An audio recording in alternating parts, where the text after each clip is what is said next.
Welcome to our channel viewers in the biology 9th class. आज हम chapter number 7 का जो नेक्स्ट टॉपिक डिस्कस करने जा रहे हैं that is mechanism of cellular respiration. Cellular respiration को हमने प्रीवियस लेक्चर में भी डिस्कस किया, जिसमें हमने देखा कि सेलुलर लेवल के ऊपर ऑक्सीजन के प्रेजेंस में ग्लूकोज मॉलिक्यूल्स की ब्रेकडाउन होती है और रिजल्ट में कार्बन डाइऑक्साइड और वाटर प्रोड्यूस होने के साथ साथ लार्ज अमाउंट में एनर्जी रिलीज होती है। हम जो फूड इनटेक करते हैं उसमें लार्ज अमाउंट में कार्बोहाइड्रेट्स, प्रोटीन्स और फैट्स के कम्प्लेक्स मॉलिक्यूल्स होते हैं। इन्हीं कम्प्लेक्स मॉलिक्यूल्स के ब्रेकडाउन होने के रिजल्ट में large amount of energy release होती है। बट यहाँ हम सेलुलर रेस्पिरेशन में ग्लूकोज मॉलिक्यूल की ही ब्रेकडाउन को डिटेल में डिस्कस करेंगे। So let's start. Mechanism of cellular respiration की बात करें तो it involves a complex series of reaction. Cellular respiration का प्रोसेस इतना सिंपल प्रोसेस नहीं होता, बल्कि सीरीज की शक्ल में होता है, डिफरेंट स्टेजेस की शक्ल में होता है, जो कि कम्प्लेक्स स्टेजेस होती हैं। It's a continuous process that involves 3 stages of reactions. Cellular respiration को आज हम 3 स्टेजेस में डिस्कस करेंगे। प्रीवियस लेक्चर में हमने देखा सेलुलर रेस्पिरेशन की 2 टाइप्स हैं, aerobic respiration and anaerobic respiration. But अगर हम सेलुलर रेस्पिरेशन के मैकेनिज्म को डिटेल में डिस्कस करना चाहते हैं तो हम उसको डिटेल में एरोबिक रेस्पिरेशन में स्टडी करते हैं। So let's see the 3 main stages of cellular respiration. Number 1 glycolysis, number 2 Krebs cycle and number 3 electron transport chain. Glycolysis का process aerobic and anaerobic respiration दोनों में होता है, जबकि क्रेब्स साइकिल और इलेक्ट्रॉन ट्रांसपोर्ट चेन ऐसी स्टेजेस हैं जो कि सिर्फ एरोबिक रेस्पिरेशन में ही टेक प्लेस करती है। सो इन दोनों स्टेजेस को ऑक्सीडेटिव फॉस्फोराइलेशन भी बोलते हैं, बिकॉज ये दोनों स्टेजेस ऑक्सीजन के प्रेजेंस में होती है, जबकि ग्लाइकोलिसिस का process in the absence of oxygen take place करता है। सो फर्स्ट स्टेज के साथ स्टार्ट करते हैं, that is glycolysis. Glycolysis here means glyco is from glucose and lysis mean breakdown. So glycolysis means breakdown of glucose. In this process, glucose molecule is broken into 2 molecules of pyruvic acid. Cellular respiration में चाहे aerobic respiration हो या anaerobic respiration हो, start ही glycolysis के process से होती है। इस प्रोसेस में ग्लूकोज मॉलिक्यूल ब्रेकडाउन होकर पायरुविक एसिड के 2 मॉलिक्यूल्स को फॉर्म करता है। इस डायग्राम में अगर हम ग्लूकोज मॉलिक्यूल के स्ट्रक्चर को ऑब्जर्व करें तो ग्लूकोज मॉलिक्यूल एक 6 कार्बन कंपाउंड है। 1, 2, 3, 4, 5 एंड 6 कार्बन। ये 6 कार्बन कंपाउंड ग्लाइकोलिसिस के रिजल्ट में ब्रेकडाउन करता है और ब्रेकडाउन होने के बाद 3 कार्बन कंपाउंड वाले 2 मॉलिक्यूल्स फॉर्म करता है। 1, 2, 3, 1, 2, 3। सो ये 6 कार्बन कंपाउंड ब्रेकडाउन हुआ और इसने पायरुविक एसिड के 3 कार्बन कंपाउंड वाले 2 मॉलिक्यूल्स फॉर्म कर दिए, राइट। तो ग्लाइकोलिसिस के प्रोसेस में ग्लूकोज ब्रेकडाउन होके 2 पायरुविक एसिड के मॉलिक्यूल्स को फॉर्म करता है। Location, it occurs both in aerobic and anaerobic respiration as no oxygen is required at this stage, it occurs in the cytoplasm. इस diagram में हम सेलुलर रेस्पिरेशन की तीनों स्टेजेस को ऑब्जर्व कर सकते हैं, ग्लाइकोलिसिस को, क्रेब्स साइकिल को, इलेक्ट्रॉन ट्रांसपोर्ट चेन को। ग्लाइकोलिसिस का प्रोसेस सेल के साइटोप्लाज्म में टेक प्लेस करता है, क्रेब्स साइकिल माइटोकॉन्ड्रिया की मेम्ब्रेन पर और इलेक्ट्रॉन ट्रांसपोर्ट चेन माइटोकॉन्ड्रिया के मैट्रिक्स में टेक प्लेस करता है।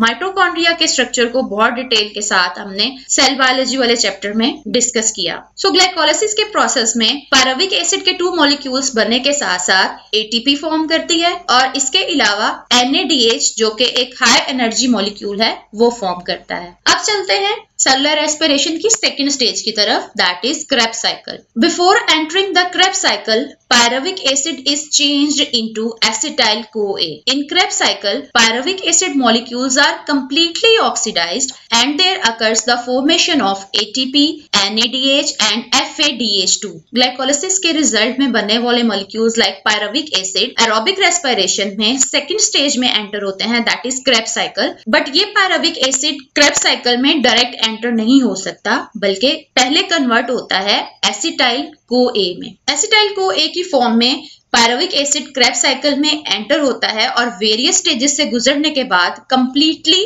ऑक्सीडाइज हो जाता है, यानी इसकी कंप्लीट ब्रेकडाउन हो जाती है और रिजल्ट में कार्बन डाइऑक्साइड, ATP, NADH और FADH2 फॉर्म करते हैं। NADH जो कि nicotine amide adenine dinucleotide hydrogen है और FADH2 जो कि फ्लेविन एडेनिन डाइन्यूक्लियोटाइड है। NADH और FADH2 ऐसे कोएंजाइम्स हैं जो कि ऑक्सीडेटिव फॉस्फोराइलेशन में बहुत इंपॉर्टेंट रोल प्ले करते हैं because they are energy carrying molecules. ये NADH और FADH2 NAD+ और FAD से फॉर्म करते हैं, जबकि ATP ADP से फॉर्म करती है। FADH2 एक ऐसा कोएंजाइम है जिसकी जनरेशन तो क्रेब्स साइकिल में होती है, बट इसको यूटिलाइज सेलुलर रेस्पिरेशन की नेक्स्ट स्टेज मतलब इलेक्ट्रॉन ट्रांसपोर्ट चेन में किया जाता है। नाउ क्रेब्स साइकिल को क्रेब्स साइकिल भी बोला जाता है। Sir Hans Krebs, he was a British biochemist who discovered the reactions of this cycle. That's why it's called Krebs cycle. Krebs cycle की हमने जितनी भी ये सीरीज को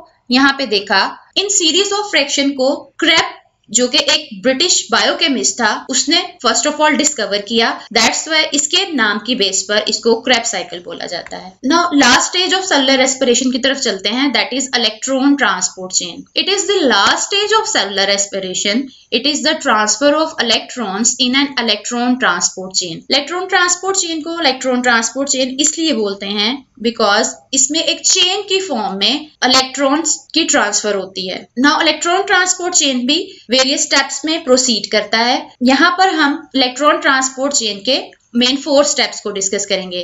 फर्स्ट स्टेप में क्या होता है, in this step NADH and FADH2 release electrons and hydrogen ions. यहाँ इस इलेक्ट्रॉन ट्रांसपोर्ट चेन की डायग्राम को देखें तो इलेक्ट्रॉन ट्रांसपोर्ट चेन जो कि माइटोकॉन्ड्रिया के मैट्रिक्स में टेक प्लेस करती है, NADH और FADH2 हाइड्रोजन आयंस की फॉर्म में इलेक्ट्रॉन्स को अपने अंदर से रिलीज करवाते हैं। सेकेंड स्टेप की बात करें तो these electrons are taken up by a series of electron carriers, and in the third step the energy released during electrons movement is used to synthesize ATP. electron transport chain में various cytochromes और coenzymes as a electron carrier present होते हैं जो कि इन electrons को hydrogen ions की form में कैरी करते हैं, और इसके रिजल्ट में जो एनर्जी रिलीज होती है उसे ATP से ATP को सिंथेसाइज करने के लिए यूज किया जाता है। एट द फाइनल स्टेप देखें तो at the end electrons and hydrogen ions combine with molecular oxygen and form water. So electron transport chain की फाइनल स्टेज पर hydrogen ions finally oxygen molecules के साथ कंबाइन करते हैं और वाटर मॉलिक्यूल को फॉर्म करते हैं। सो सेलुलर रेस्पिरेशन की तीनों स्टेजेस को हमें शॉर्ट समराइज करें तो हमने देखा ग्लाइकोलाइसिस में ग्लूकोज मॉलिक्यूल की ब्रेकडाउन होने के रिजल्ट में पायरुविक एसिड के 2 मॉलिक्यूल्स फॉर्म करते हैं और रिजल्टेंट इनसे ATP और NADH की फॉर्मेशन होती है। देन यही pyruvic acid molecule acetyl co A की फॉर्म में क्रेब्स साइकिल में एंटर होता है, जहां इसकी कंप्लीट ऑक्सीडेशन होने के बाद कार्बन डाइऑक्साइड, ATP, NADH और FADH2 फॉर्म करते हैं। देन ये NADH और FADH2 कोएंजाइम A की फॉर्म में फाइनल स्टेज में that is electron transport chain उसमें एंटर होते हैं और फाइनली ATP के मॉलिक्यूल्स और वाटर मॉलिक्यूल को फॉर्म करते हैं। Hope so you have clear understanding about the mechanism of cellular respiration. मिलते हैं नेक्स्ट लेक्चर में नेक्स्ट टॉपिक के साथ जिसमें हम डिस्कस करेंगे सेलुलर रेस्पिरेशन में एनर्जी बजट को। जाने से पहले अगर आप हमारे चैनल पर नए हैं और अब तक चैनल को सब्सक्राइब नहीं किया है तो सब्सक्राइब बटन को क्लिक कीजिए और बेल आइकन को प्रेस कीजिए ताकि आपको हमारे आने वाले नए लेक्चर्स के बारे में अलर्ट्स मिलते रहें। Thank you.